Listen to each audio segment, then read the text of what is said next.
Let's open with a word of prayer.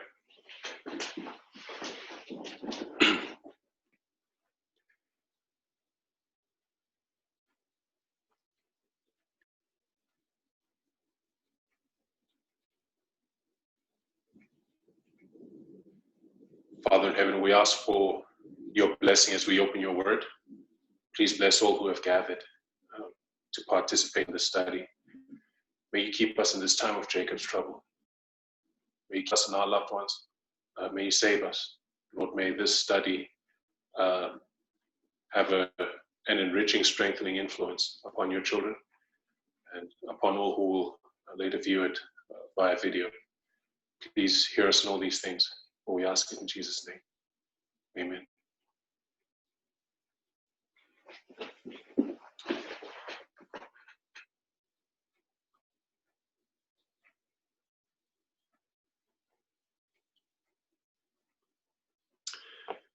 Okay, so I'm taking our study today, and what I hope to cover was essentially to go through that exercise that Elder Tess proposed, which is that we go into the lines that have been established, principally under the Midnight Cry, and then seek to locate ourselves within those lines. Now, simply locating ourselves within the line is useful, but it's of limited benefit, is my thought, unless we take a step further to actually identify what the line we're looking at tells us about where we are standing presently, right? So we're going to go through the lines that have been either opened up or clarified under the history of the Midnight Cry, but we're going to take time to try to clarify or identify firstly, what are those lines saying about where we currently stand? What information are they contributing to our understanding of where we currently are, right? And each of those lines is like a piece of the puzzle. It's communicating a different truth, a different point. They communicate different truths and different points about where we stand, right? Each line is putting something in place that a previous line did not. So those are the things that I would like us to do. I'd like us to, it's going to be an exercise, right? I don't intend to just give information. I will draw on us to help, carry the study forward, to help contribute, right, to the points that we are seeking to make, right? So we are going to look at each line, right? We're going to identify the theme of the line. We're going to identify the theme of the line.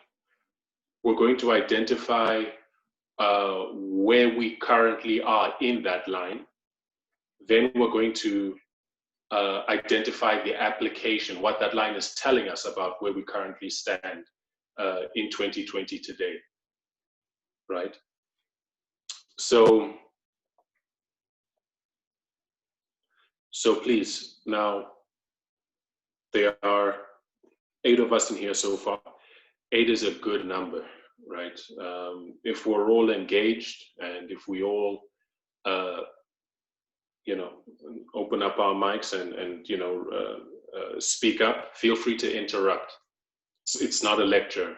It's not like the studies we did last weekend, There's a different format, so feel free to open your mic and interrupt at any time, contribute, share a thought, share a question, raise a question, and by God's grace, we'll all be blessed having come to the end of this study.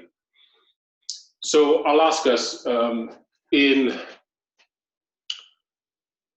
Australia, not this last weekend, because of course this last weekend we had our Whitestone Foundation camp meeting. But the previous week, presentations were uploaded by Elder Tess to the Australian Prophecy School channel. And there is specifically a study, I believe it was called State Nationalism. And there, it's in that study where she proposes this exercise, right? She says, look at the lines that we've been working with and identify where we are in those lines so that we don't lose our bearings. And I guess my first question to each of us would be, let's populate a list. Let's populate a list. What were those lines that she mentioned? What lines have been opened up to us under the midnight cry, which speak to our current position, which we've used to understand where we currently stand, right? You don't have to reference her list, even your knowledge in the studies that you've undertaken so far, because her list was not comprehensive. I think she stated that.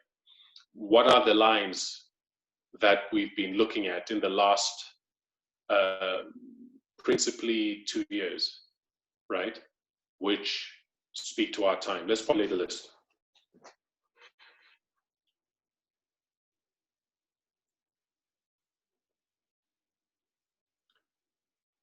Anyone have any contributions to that? Let's populate a list.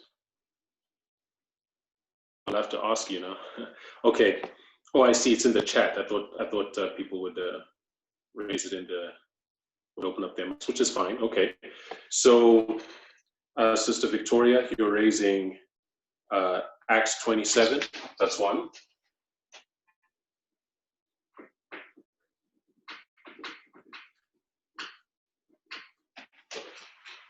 Hope you can see that.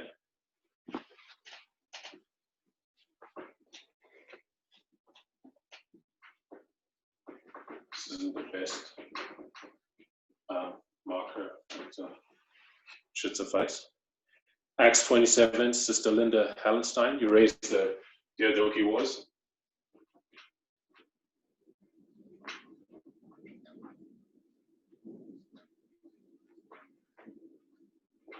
The Diadochi Wars.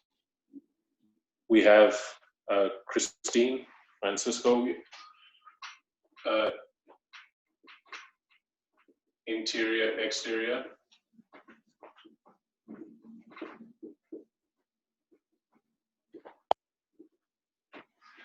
What else do we have? Victoria again. Victoria highlighting World War I and World War II. Okay. Debbie, you also have World War I and World War II. Okay. Christine Francisco, you have the line of the revolutions.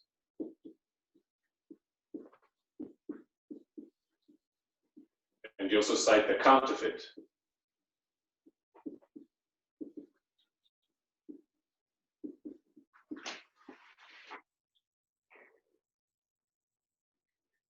And Linda, again, you cite the end of ancient Israel.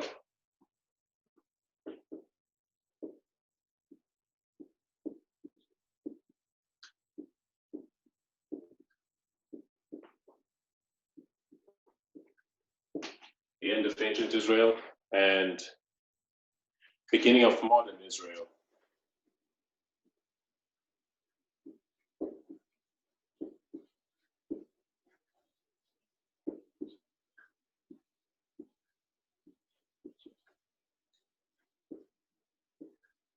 And someone cited Victoria in the Civil War.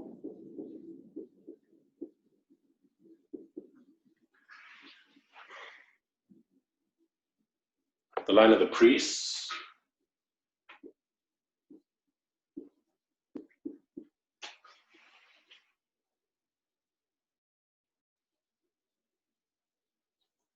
The line of the 144,000.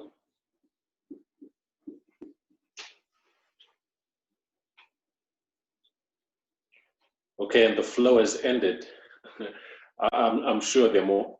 Feel free to post if you come across any. But we have 1, 2, 3, 4, 5, 6, 7, 8, 9, 10, 11. 11 so far. And all right, Linda is saying internal and external. We already have that. So we have 11 so far. That and 11 is plenty, right? We're not going to get through. I don't think we're not going to get through half of them tonight. This is a study I hope to keep going until we exhaust this exercise as far as possible, because it is a useful exercise, especially now where we currently stand. It's part of going back and reinforcing the information that has been presented, as well as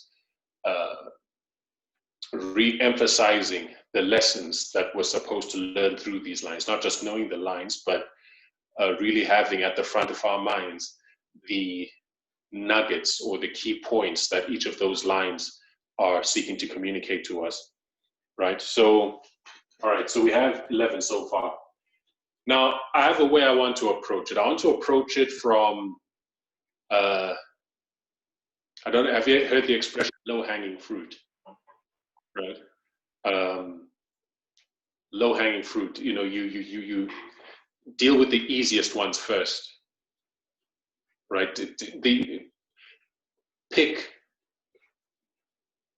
Pick the easiest ones, the easiest to reach, the easiest to do, and then work steadily to the more complex. So that's the approach I would like us to take.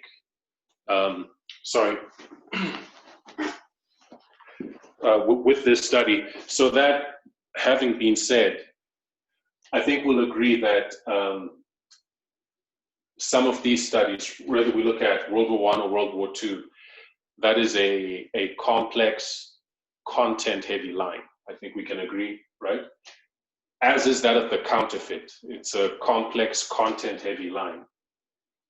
The line of the revolutions, you know, not so much. I think it's more readily grasped. Plus, it is maybe fresh in our minds based on the fact that Elder Tess covered it this last weekend. Interior, exterior, Diadochi Wars, same thing. These are newer, complex, content-heavy lines. So if we're going to tackle the low-hanging fruit first, in my mind, that is the line of the 144,000. That is the line of the priests. It is the end of ancient Israel, and it is the beginning of modern Israel. We're thinking low-hanging fruit. We're thinking the ones that we should be more familiar with, the ones that come to mind most readily. Let's deal with those first. And the ones that are more complex, let's look to those in the future. But what I want is, when we come back to this study, and as we deal with the low-hanging fruit, and we're now dealing with the more heavy-duty lines, right? That next time you come to this study, you come prepared to speak to those lines. Maybe do a bit of refreshing, right? So that we can all participate meaningfully when we come to these more complex lines.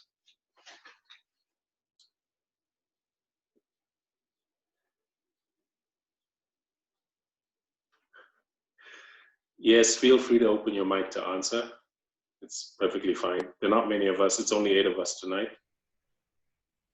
I thought of an extra one, information age. Information age, okay.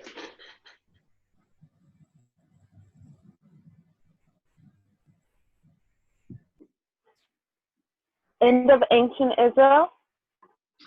End of ancient Israel, got that. Yeah, it's already on there. Oh, okay. That's okay. But everything's clear so far, I hope. Hope I get the idea of what we are trying to do. Yeah, and we can actually see the board pretty good. That's good. Glad to hear that. Okay. So when we look at the lines that we're working with, let's begin, right, with the line of the 144,000. We all know the waymarks. It's not something that, you know. So let's begin there, line of the 144,000. And so what are the waymarks that we have for that line?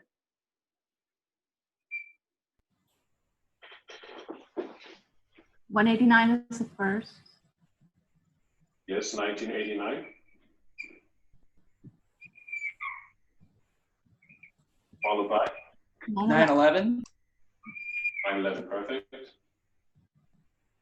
Then, I'm already writing it down, Sunday law. Then, close of probation. Then, second coming. So these are the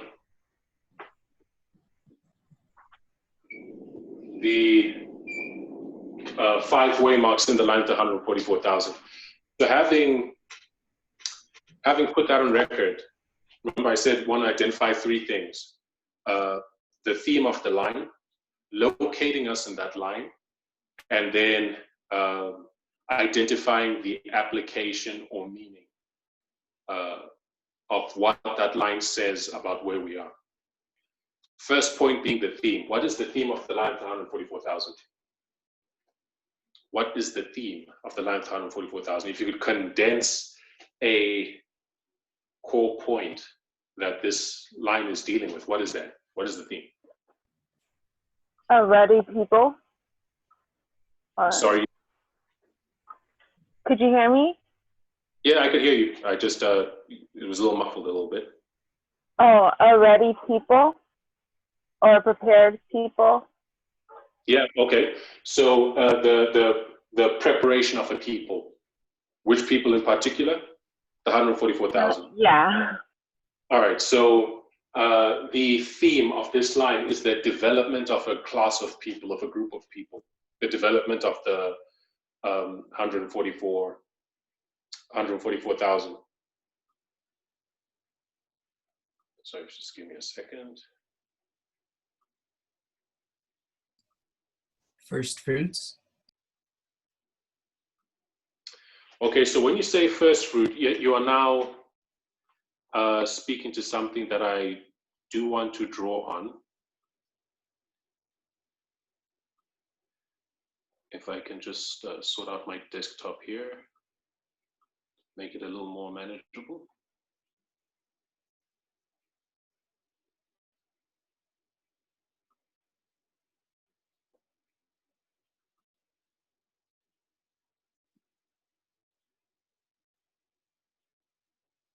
Okay.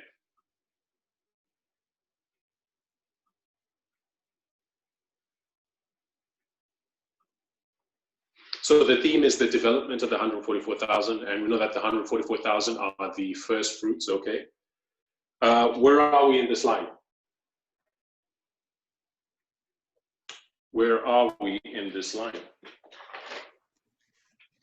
Between close of probation and Sunday law. So you're suggesting we are here? Is that where you're saying we are? On the 140. Actually, the next one.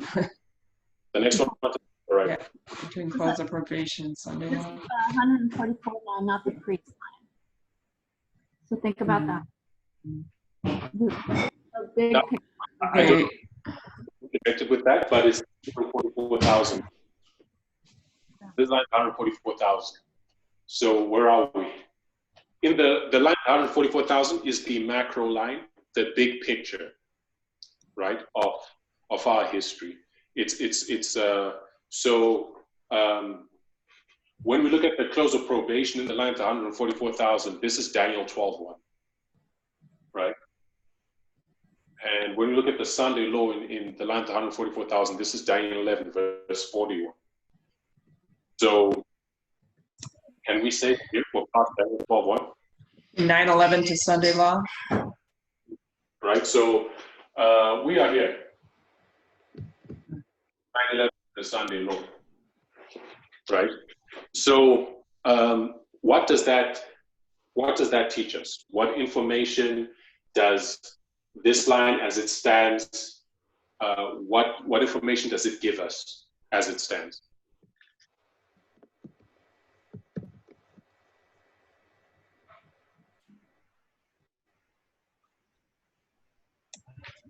That we're almost halfway there.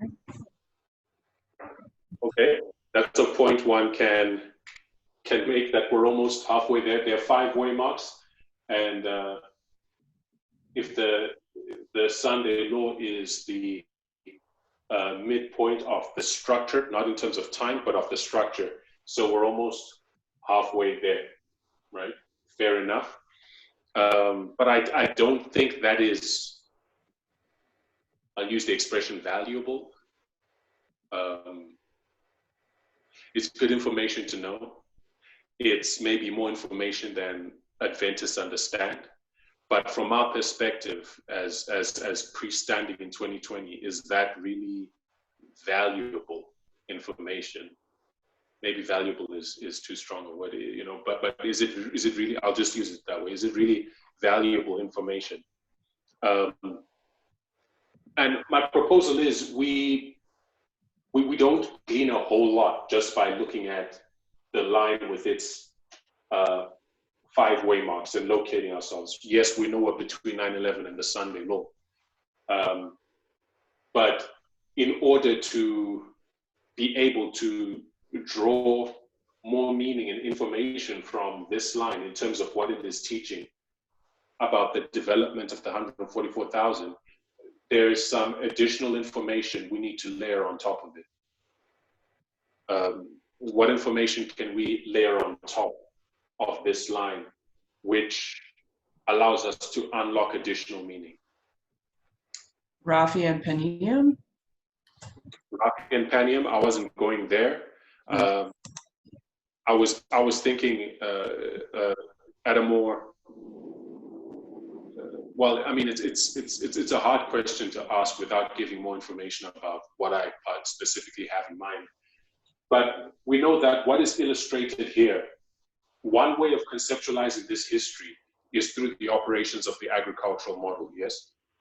So we can identify a plowing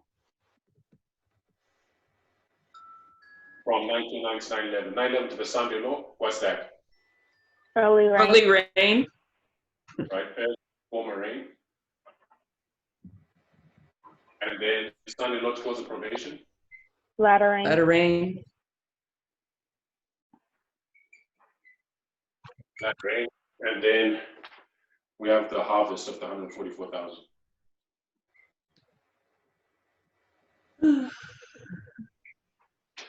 Right, so as we lay out as we superimpose the operations of the agricultural model on this line, right? We know that 9/11 to the Sunday law is the former rain. We've located ourselves within this former rain time period of the 144,000. So what is this teaching us? That because each of these time periods have specific characteristics, there's a specific work, a definable work that is taking place, represented by each phase of the agricultural model, right? So when we come to this time period, what is taking place with the 144,000? They are receiving their early rain. And what is the early rain that they are receiving? Messages, right?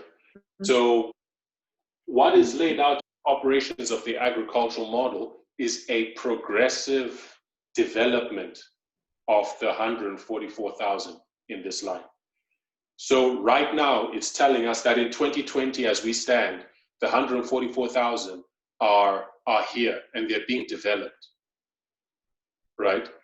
And this progressive development that they are going through, it's being carried forward by the Holy Spirit, which is communicated through the messages that it is imparting to the 144,000, right? And these messages are line upon line, prophetic line upon prophetic line.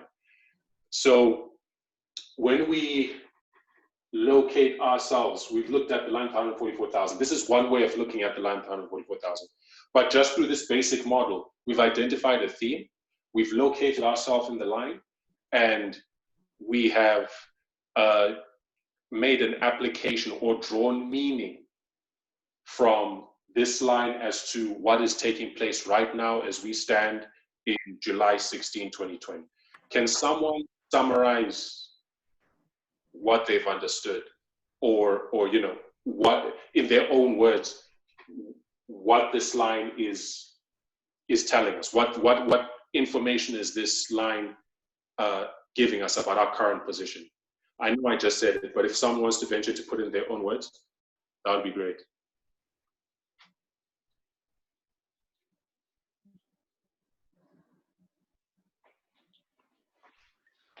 Okay, I'm gonna go for it. That Sure. right now in this present time, there is a class of people that is being developed to be among the 144,000, and they are receiving messages at this current time to prepare them.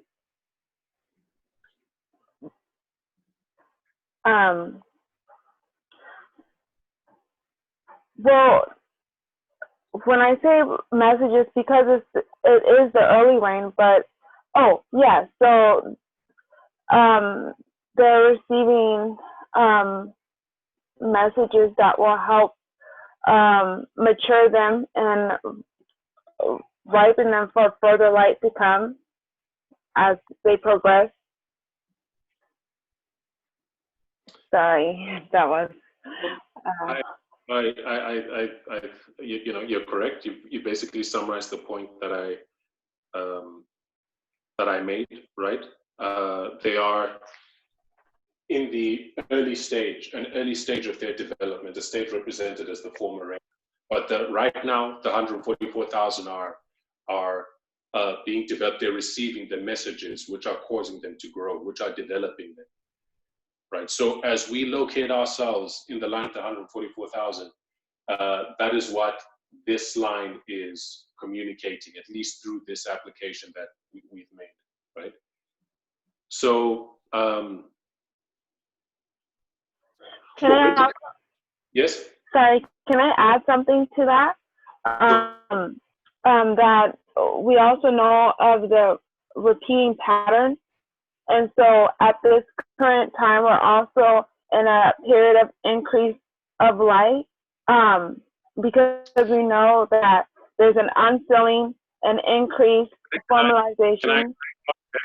Can I stop you there? Oh, yeah. Because I want us to come to that, because when we lay out that repeating pattern, we are not working with the agricultural model. We're not viewing this line, we're not superimposing the agricultural model on this line. We are drawing concepts from Millerite history. So that's a different sort of angle. So I want us to deal with that separately. Okay. So yeah, we're going to come to it. Sounds good? Yeah. All right. Let's look at the line of the priests. Remember, we're working from the low-hanging fruit, the most basic ones, moving gradually to the more complex ones, right? So we look at the line of the priests.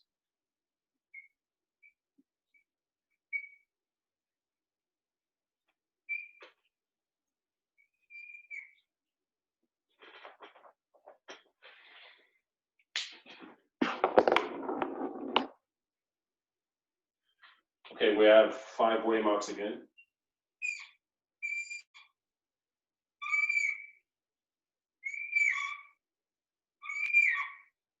Sorry, people were telling me about the squeaking of this marker. I don't know. Hope it's not too distracting. So I'll just lay them out. We have 1989, 2014, 2019, 2021. This is the line of the priests. So again, we'll do the same thing.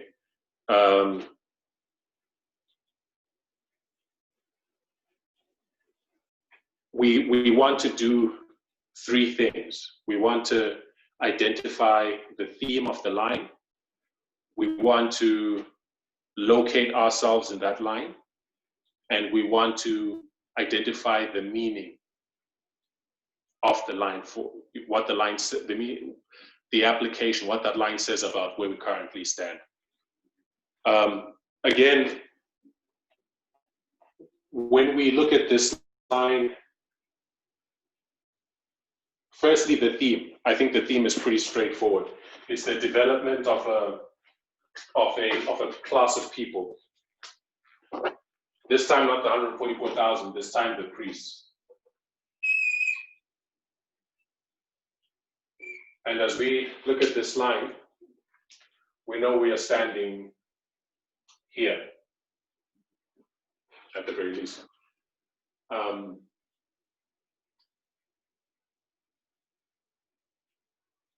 When we look at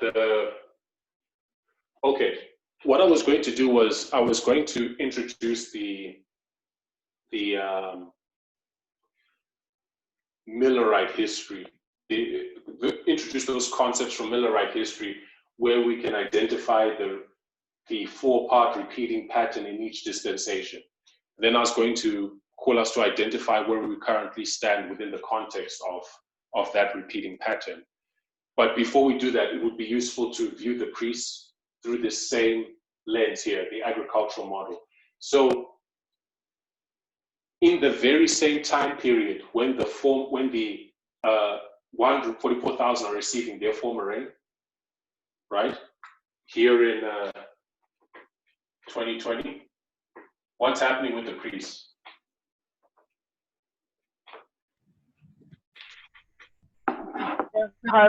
They're being harvested. Exactly. So we have the plowing, the former rain, the latter rain, and the harvest. So looking at the line of the priest through the lens of the agricultural model, we've identified the theme, the development of a class of people.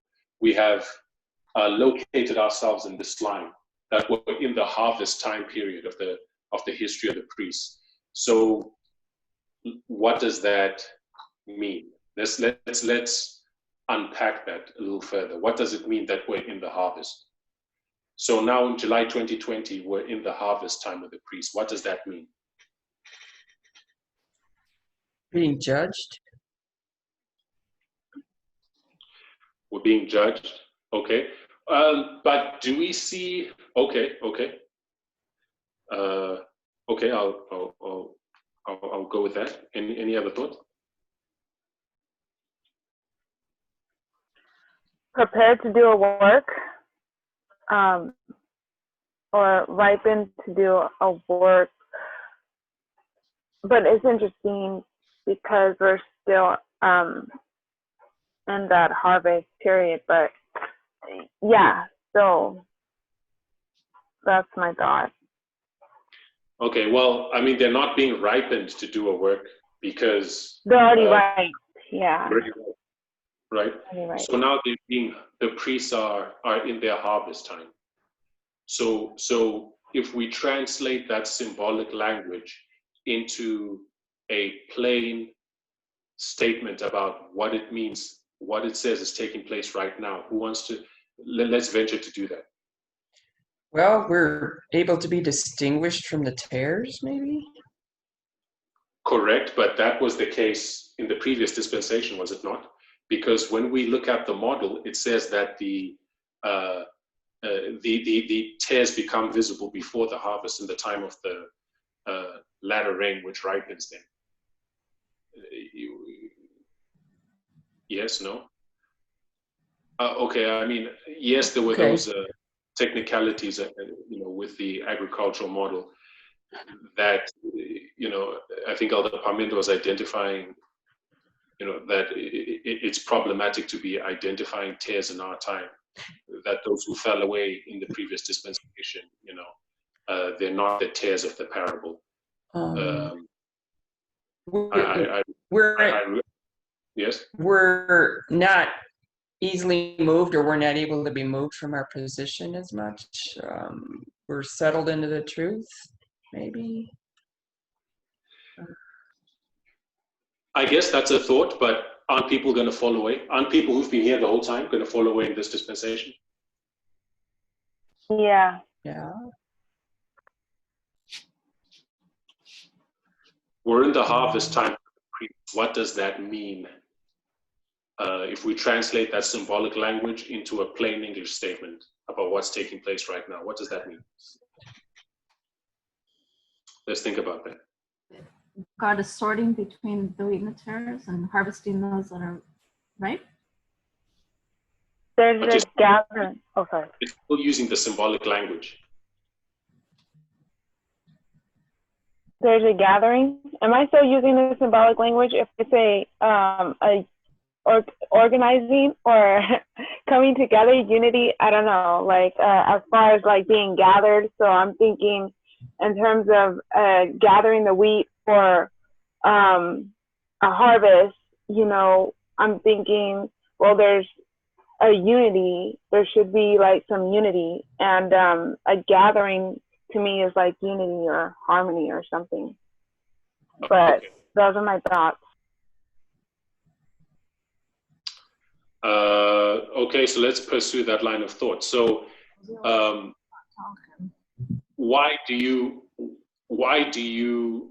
sow in the first place? It's to reap a harvest of food, is it not? Yeah. Reason why you sow in the first place. So when you are reaping the grain, the purpose of the entire enterprise is being accomplished. I don't know if you get what I'm saying. Yeah, I get what you're saying. So when we identify, because I'm not necessarily giving an answer. I'm just unpacking your thought, and try to unpack the thoughts that other people have. So when we come to the harvest of the priests, what that is communicating is that essentially the purpose, they are almost ready, right? The harvest is that final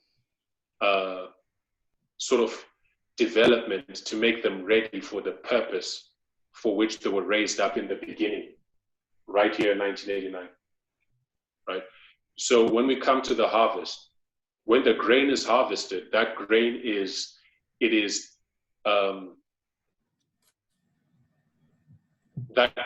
accomplishing the purpose for which it is accomplishing the purpose for which the seed was sown to begin with, right?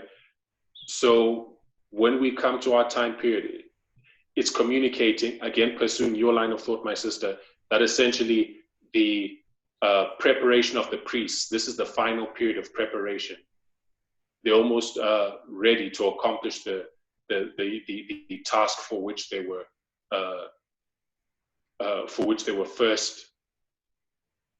they first began to be raised up to accomplish. I don't know if Thank that you. makes sense. That's perfect. You said it better. You put it better than I did. Yeah. Okay. So do we have any other thoughts?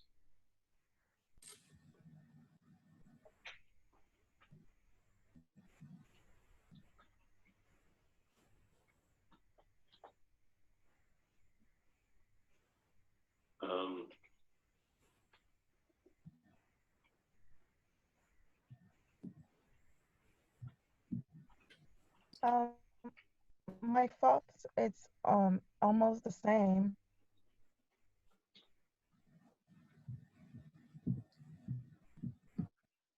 Sorry, beg your pardon? Almost the same. Can you hear me? I can't. So you can state it in your own words. Maybe it'll be a bit more information in how you frame it? The fact that we are cut out, at the harvest, they have to pass the sickle. And then in the parable, they are gathered, Mhm. So it proved that they are um, cut out, but they're also separated, to do the work, you know, I mean, the way that they're supposed to be used. That makes sense. Okay. So you're emphasizing the aspect of separation.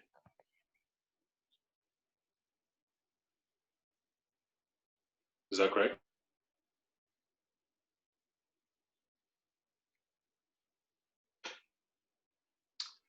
Oh, are you there? Oh, did your line drop? Yes. Okay, yeah, okay. You're emphasizing the aspect of separation. Separation from what? Yes.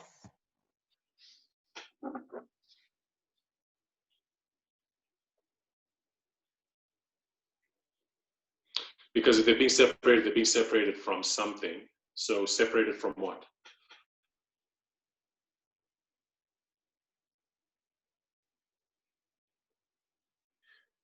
Okay, maybe you're struggling with your line. That's okay. If I see you typed in the comments there, or maybe if it's easier to type it out, you can go ahead. Or whenever your line gets back, you can finish your point. Okay. So again, as we look at the line of the priests, through the lens of the agricultural model, we have identified a theme: the development of a group of people who are going to accomplish a certain work, right? That is the theme of the line. We've located ourselves in this line.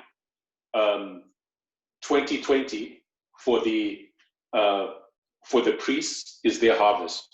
So it's interesting, the layers, right?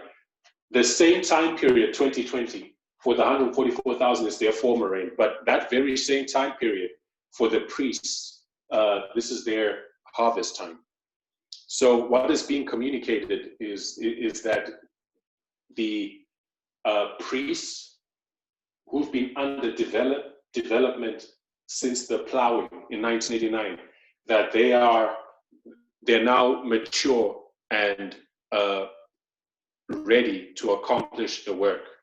This is the final period of preparation to accomplish the work for which they began to be raised up in 1989. So when we look at the harvest time period 2020, this is that final period of preparation that is taking place. And then we can talk about what carries that preparation forward. It's the messages. The messages are what harvest, right? The messages are what plow. The messages are the former rain. The messages are the latter rain, and the messages are what harvest them. It's messages that are accomplishing the work in each of these phases, right?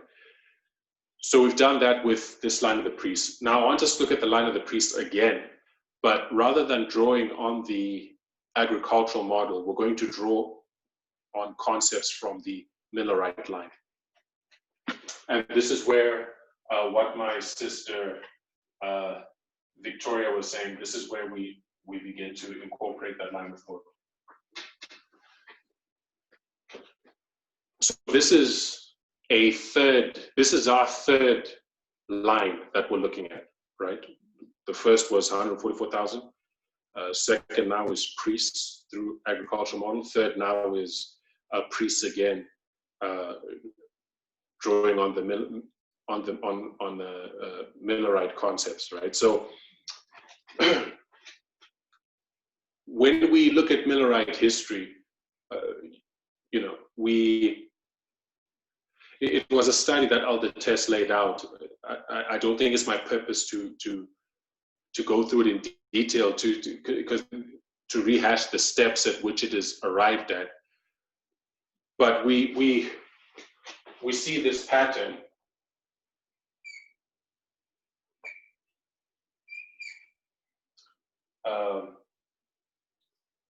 Midnight. When was midnight? It was July 21st.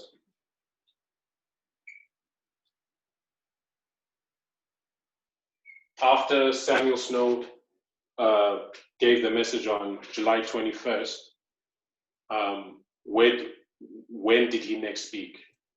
August 15th. What, 15? August 15th. He didn't speak before that? I don't remember him speaking before that. But I could be wrong. July 21st was Sunday law in the Millerite time. Am I wrong? Midnight? No. Before we come to any of that. Oh, Just, okay. yeah, this Millerite, at the Millerite history, right? The progression of the history. This is 1844 we're looking at. Right, so you have July 21st. My sister identified August 15. August 15 was followed by what? October 22nd? October 22nd.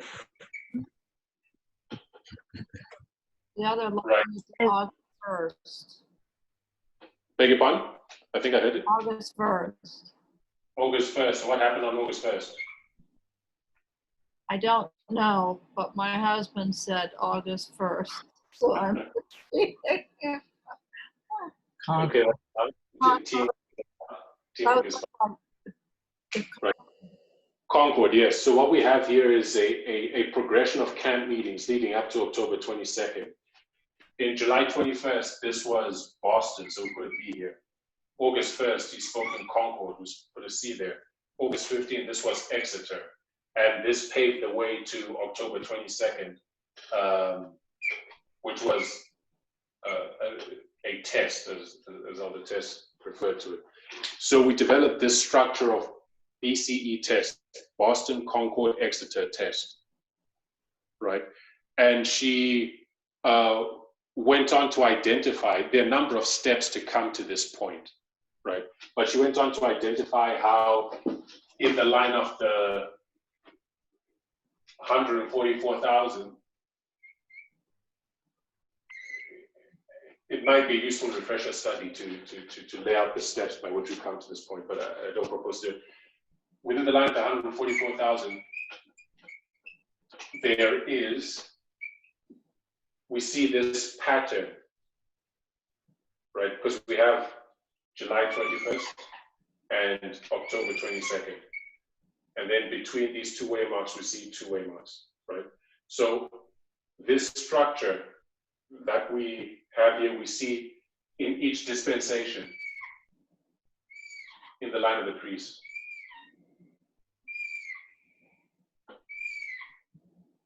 Do we remember that? Yes. That's what I- So here in each dispensation in the line of the priest, we have a Boston, a Concord, a Exeter, then a test, right? Then a Boston, Concord, Exeter, test again. Then Boston, Concord, Exeter, test, Boston, Concord, Exeter, and test. So there's a repeating pattern within the line of the priest. This pattern that we see in Millerite history is repeated in each dispensation of the history of the priests. When we look at Boston, Concord, Exeter, and the test, each of those has specific characteristics, right? I think Sister Victoria, you started. What happened at Boston?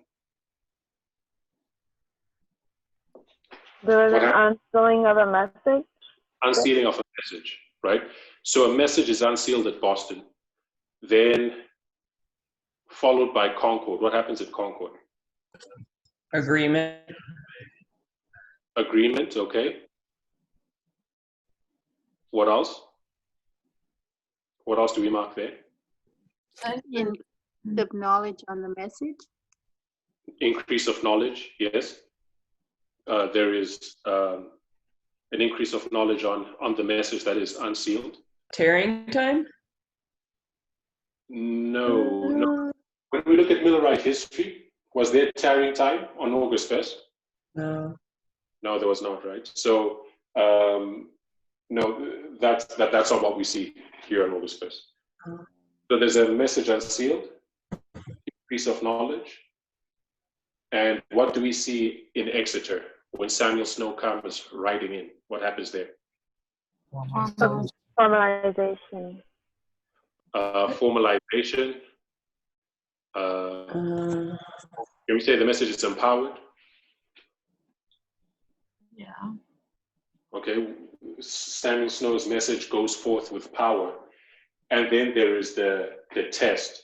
And what do we see at the test?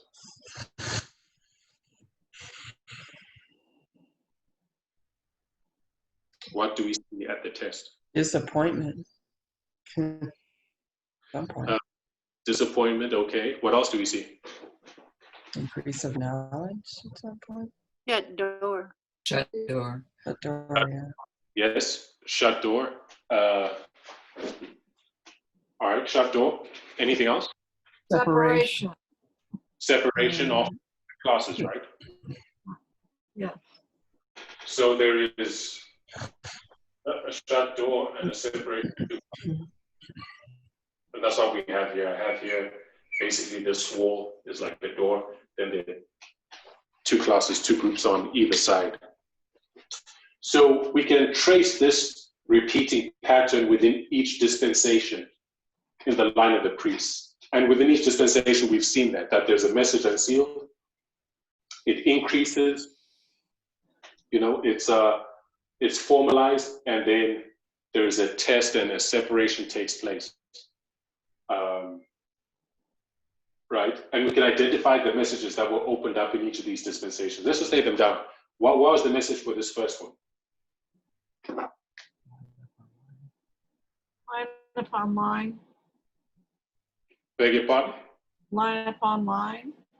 Line upon line? Okay. Anything else?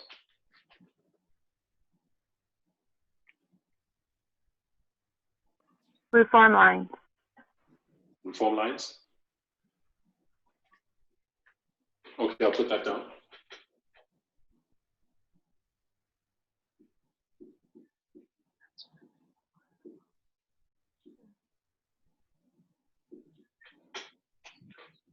Then in this next one, 9/11 to 2014. What was the message unsealed then? Time. Time. 2014 to 2019. Midnight cry. Midnight cry. And of course, here we're in this time period. So I'll put a question mark. We know some of the characteristics of the message, but we've not distilled it to a single concept the way we can with each one of these. We're just not there yet. So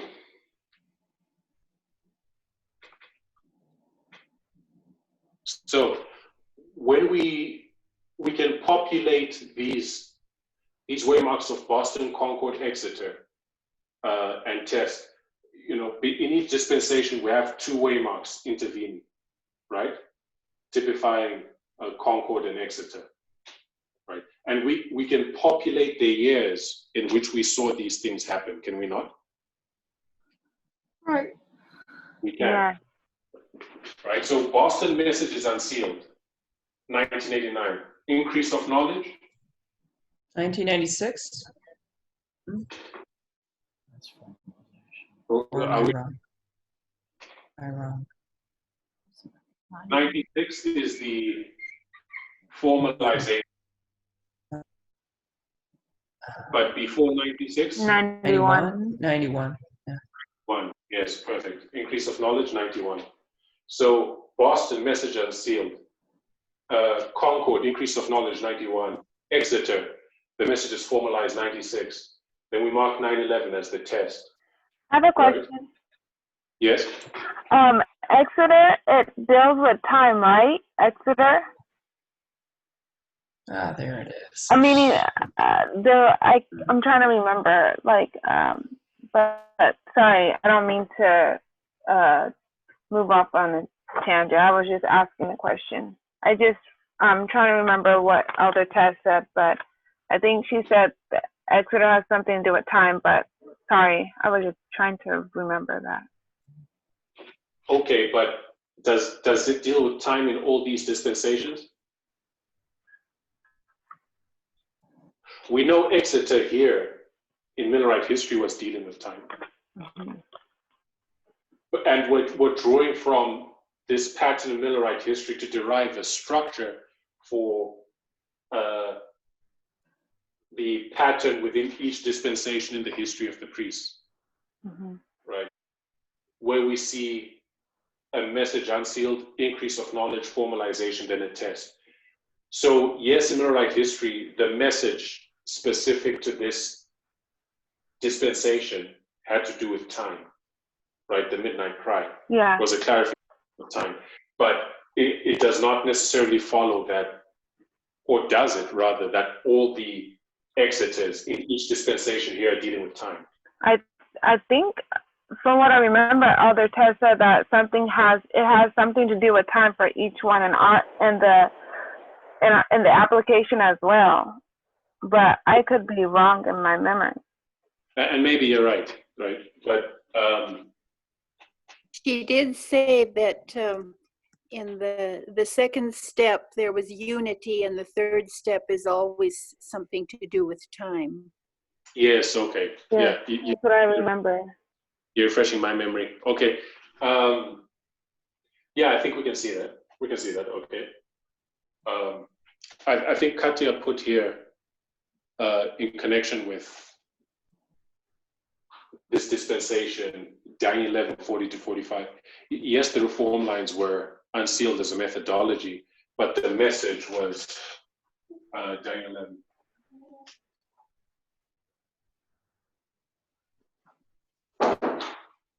Daniel 11, 40 to 45. Right? Because it was Daniel 11, 40 to 45 that was formalized in 1996 in Time of the End magazine. Right? And not necessarily the reform lines. So,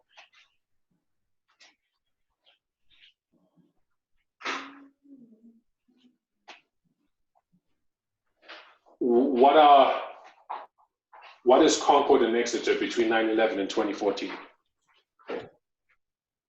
2012 is right before 2014. Okay. In 2009. 2009. Okay. Correct. Concord and Exeter 2014 to 2019. 2016. 2016. 2018. 2018. Okay. Any comments on Concord and Exeter in this? Yeah, it's 2020. Concord is 2020, and we don't know what is Exeter. But it has to be in between that time frame. 20 and 2021.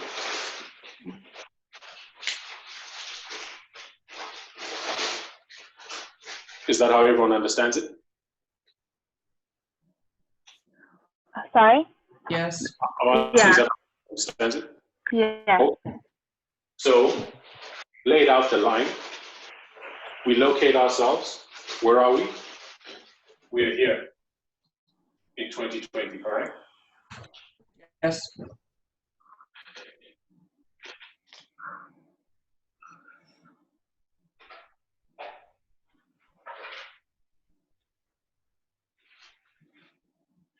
Have we arrived at the increase of knowledge yet? Or are we in the increase of knowledge? I heard we're still in the How- wilderness, I think. We're in an increase of knowledge, yes. On the 144,000 line. You mean on this line? Mm-hmm. Oh, you mean when we put this structure in the line of 144,000? Yeah, yeah. So we put that structure in the line of the 144,000 line. We're in an increase of knowledge, which is 2019. Or sorry, on the 144,000 line, it's 2019. That is the increase of knowledge of where we are on the 144,000 line from elder test, I believe. Okay, so because we know we can put this structure in the line of 144,000 as well. Yes. And what are these waymarks in the line of 144,000? It's Concord and Exeter. Concord and Exeter based on Millerite history, but what would we call these waymarks?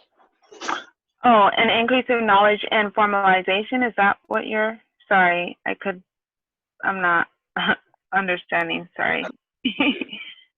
Or maybe are they Rafi and Tanium? Yes. Oh yes, Frosty and Tanium. Which is 2019. And 2021. Yes.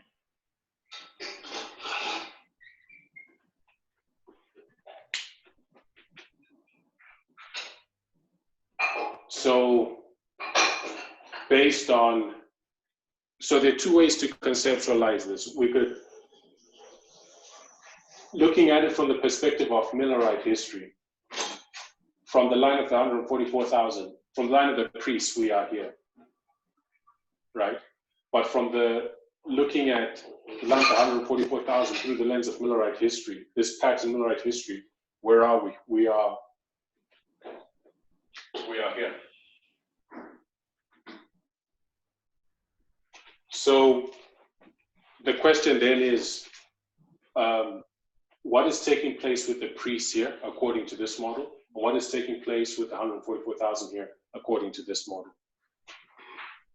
Let's deal with this one. So because Victoria, you had initiated the point, right? You're saying Boston is 9/11, right? Yeah. Concord is 2019. Yeah, and Exeter is 2021. 2021, and then the Sunday was the test. Yeah.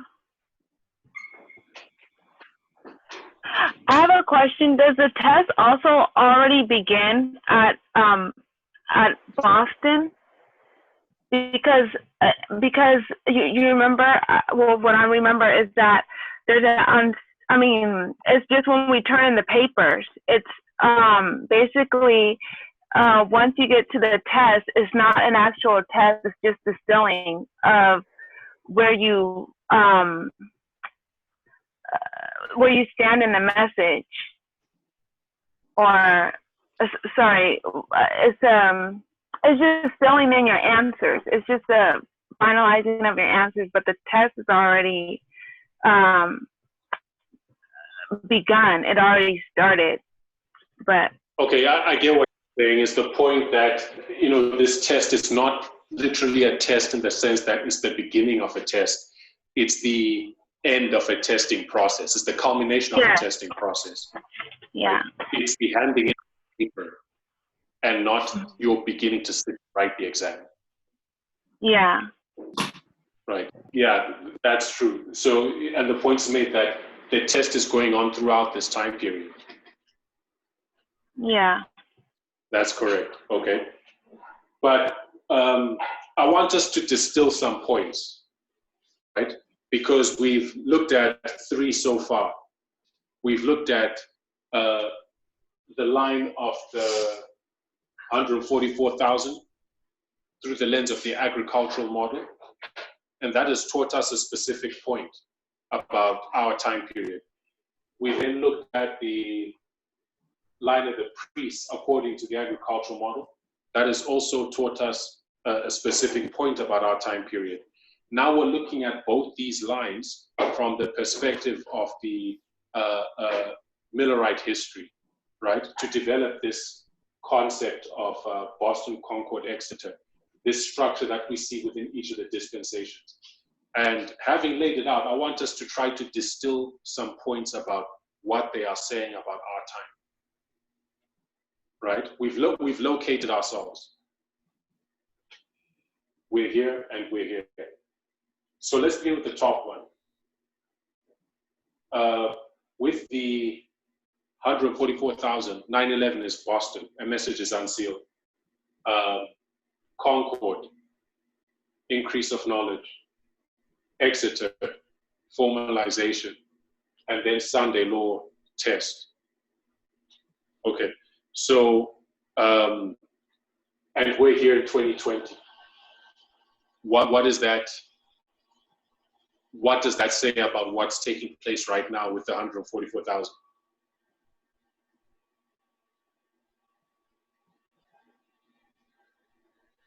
What does that say about what is taking place now with the 144,000? A message is being formalized. But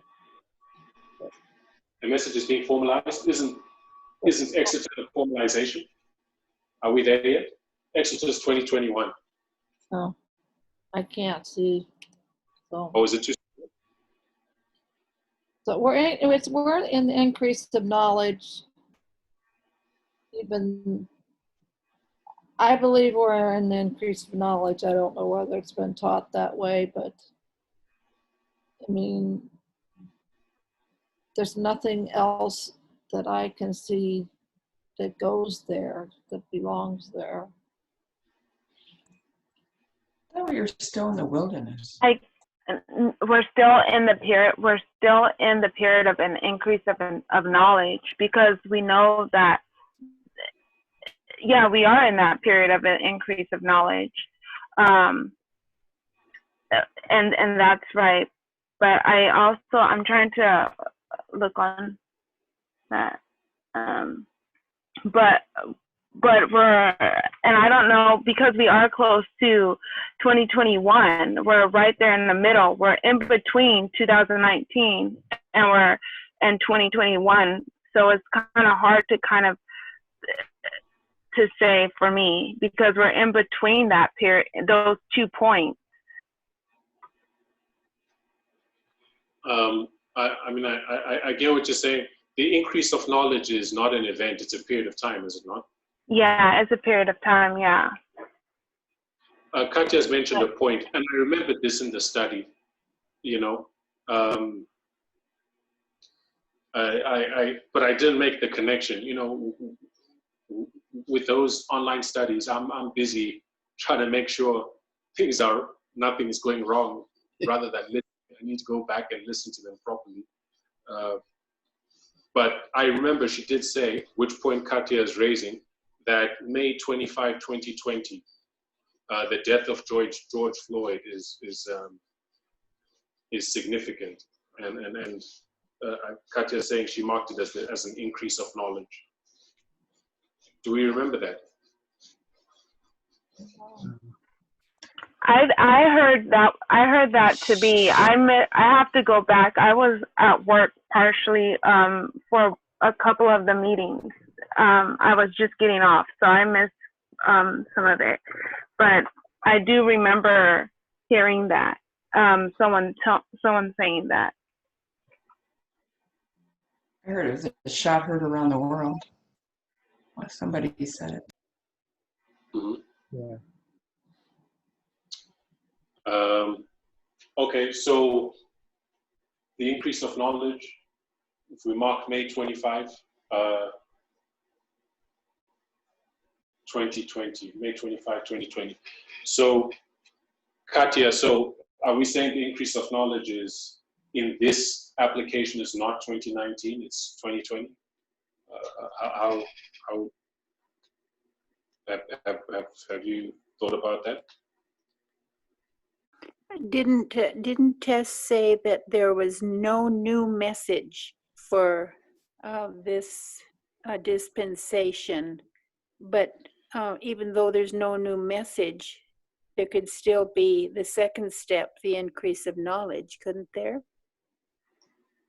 Yeah, there's no new message, true, but have we received an increase of knowledge on the message that we have? Yes, I think so. Is that, yeah, would that be correct to say? I think we're in the process of it still happening. Mm-hmm. We're in the process of it still happening, but we're in the increase of knowledge. Yes. Basically, we're in the process of the increase of knowledge, which is to say we're in the increase of knowledge, I think.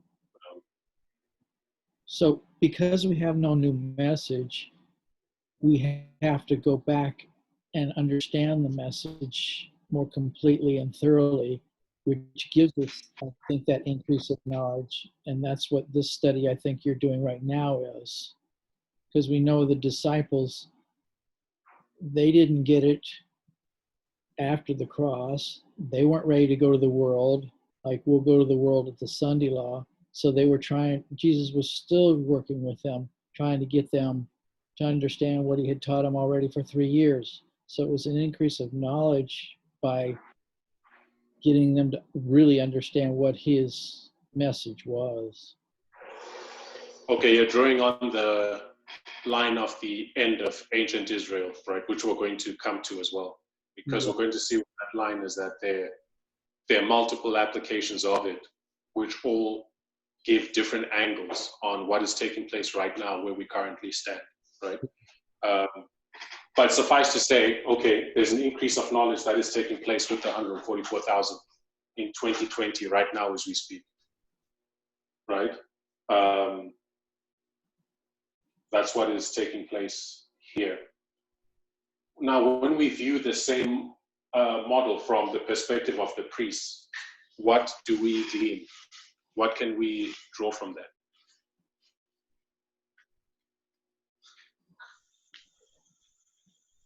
What can we draw from that? Let's think about that.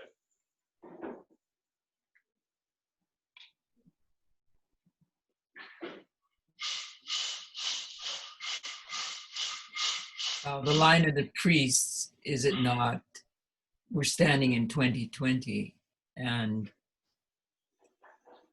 I've understood where you've got the question mark. It hasn't fully been spelled out yet. It's dealing with the message of equality, but also Islam is going to play into further developments. So we're awaiting clarification on light on Islam, but also equality. We still haven't got it right.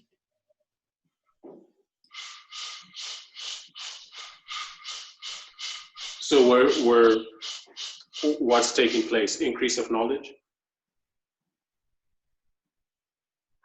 I think it's interesting how because that is 2020, it's on Conqueror, and at this time we are to be in unity and organizing. I don't know, that I just think that's really beautiful to even see that right there is to be this unity and harmony, or like yeah. And I think that's key, because I recall her making that point that right now, you know, but I think she made it from the perspective of,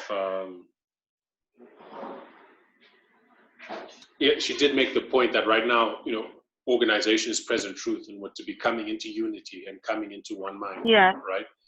And right now, according to the line of the priests, we're at Concord. So I think that's definitely there. Right. So we have increase of knowledge from the perspective of the 144,000. We have unity and coming into. We have organization and coming into unity. You know, from the perspective of the line of the priests. And Katia mentions that there must be an increase of knowledge on Islam for the priests. And I think Parminda mentioned that too, that we're expecting an increase of light on the work of radical Islam, you know, where the July 18 thing is a counterfeit, and that we are expecting the true light on that to come to the fore, right? So yeah, that's so there is an increase of knowledge here. There's also the concord, the coming into unity that we can see, right? Right. We see that. Tabo, what did you just say about the counterfeit? A counterfeit? What was a counterfeit? Oh, I recall Parmindo was saying in his last presentations that before he left Portugal, he was mentioning that you are saying, you know, we are due, we are expecting a message on Islam, which is the true message on Islam, which July 18 is the counterfeit of that message. He kind of framed it. Yes, got you. Yes, exactly. Thanks.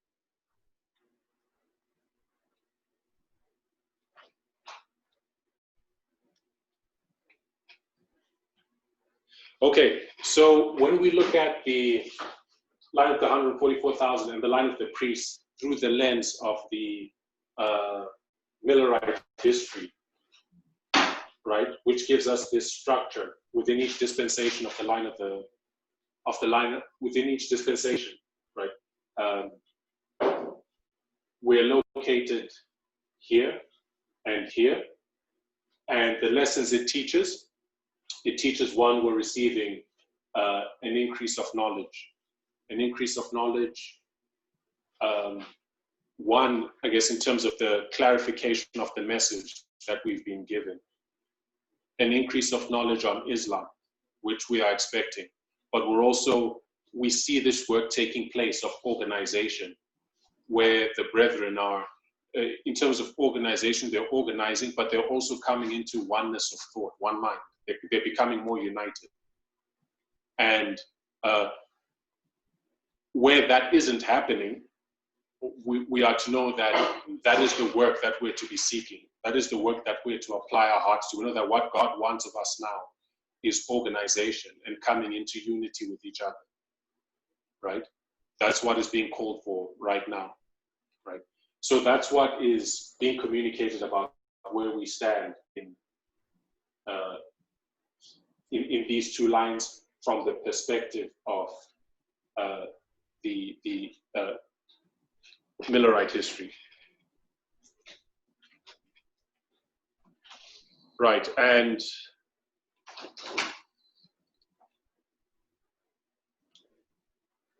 the next one I wanted to cover was the end of ancient Israel. So we've done, I'm up in red here, we've done the 144,000. We've done the priests. Next, I want us to look at the end of ancient Israel. Remember, we're working from the low-hanging fruit, the more common ones, to the more complex, information-heavy ones, right? So we've tackled the easiest ones to tackle, I think. 144,000 priests. Next is end of modern Israel, end of ancient Israel, then beginning of modern Israel. Then we'll move to these other lines, internal, external, World War I, World War II, the Diadochi Wars, locating ourselves in all these lines as we go forward. We're out of time. Just have a couple of minutes left. I'll ask if we have any questions. Do you have any questions before we close? So the next couple of studies that I have anyway, I want us to work through this, to work through all these lines and others that emerge to do those three steps. Identify the theme of the line, locate ourselves in the line, then identify its meaning for us. I see David and Kathy have your hand up. Go ahead.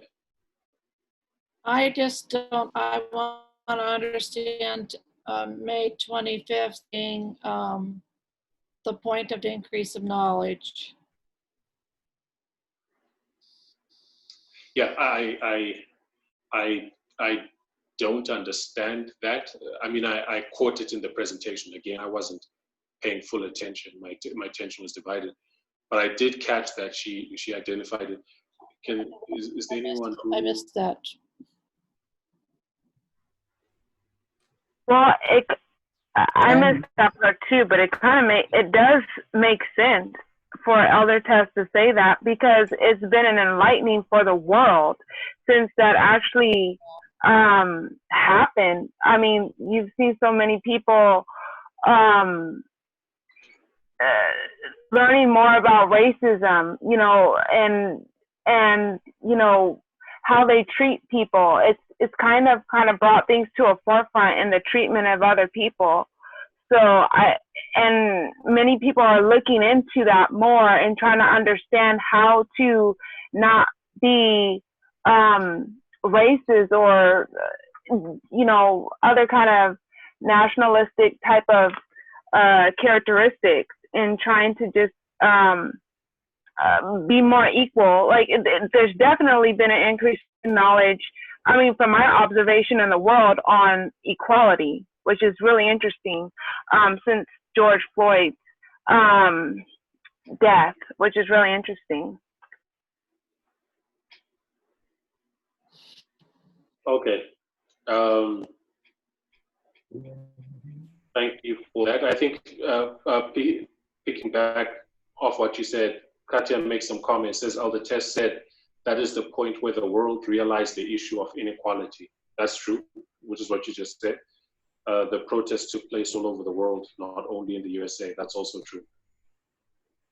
Right. So we know that equality is the issue, and we're seeing worldwide attention being brought to it. And the catalyst for that was the death of George Floyd. So that makes sense.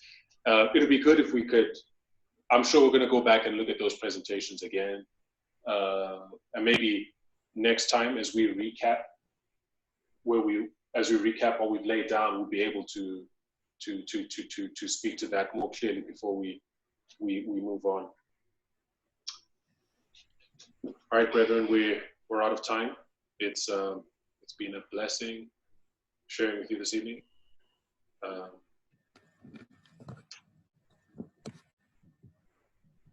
Let us close with the word of prayer.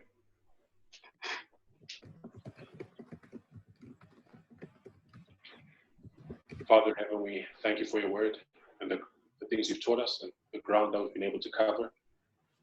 Help us, Lord, to have a clear understanding of where we currently stand. May we be blessed and strengthened by the exercise of going back and reviewing these lines, locating ourselves, identifying what each of them is telling us about where we currently stand. Please bless us as we do this work. Lord, may you keep each one of us this evening as we rest, and raise us all up to the day of preparation. And may you continue to bless these studies, for we ask it in Jesus' name. Amen.